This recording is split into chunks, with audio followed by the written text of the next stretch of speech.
Real టైంలోనే data lake ద్వారా సమాచారం విశ్లేషించి త్వరగా నిర్ణయాలు తీసుకోగలిగాం. కూటమి ఎంపీలు, ఎమ్మెల్యేలు, ప్రజాప్రతినిధులు కూడా క్షేత్రస్థాయిలో పర్యటించి ప్రజలకు భరోసా ఇచ్చారు.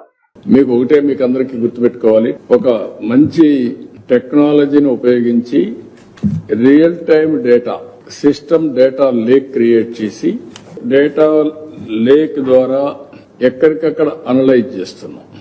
రియల్ టైం డేటా అప్డేట్ చేస్తారు. అప్డేట్ చేసిన తర్వాత డెసిషన్ మేకింగ్ కూడా పై వాళ్ళకందరికీ రియల్ టైం తీసుకునే అవకాశం ఉంటుంది. ఫైల్స్ అన్ని రియల్ టైం ఉంటాయి, ఫైనాన్స్ అంతా రియల్ టైం ఉంటుంది, వర్క్లన్నీ రియల్ టైం ఉంటాయి, ప్రాజెక్ట్స్ అన్ని రియల్ టైంలో ఉంటాయి, అన్ని వస్తూ ఉంటాయి. ఇంకొక పక్కన ఇవన్నీ చేయడానికి ఐఐటి తిరుపతిని, ఐఎస్బి హైదరాబాద్ ని కూడా నాలెడ్జ్ పార్ట్నర్స్ గా తీసుకొస్తాను.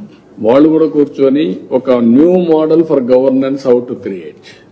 ఇవన్నీ ఒక ఎత్తు అయితే, ఇంకొక పక్కన పర్సనల్ ర్యాపో చాలా ఇంపార్టెంట్.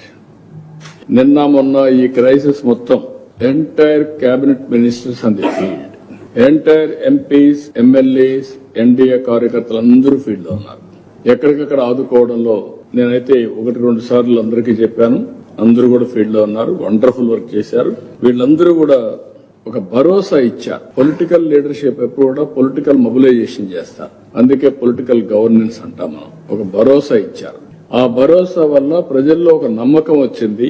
ఎస్, గవర్నమెంట్ ఉంది, మాకు అనుకున్నంత ఒకవేళ కష్టం వచ్చినా ఆదుకుంటారని ఒక నమ్మకాన్ని కల్పించారు. వాళ్ళందరినీ మనస్ఫూర్తిగా అభినందిస్తున్నా. Best way they have done.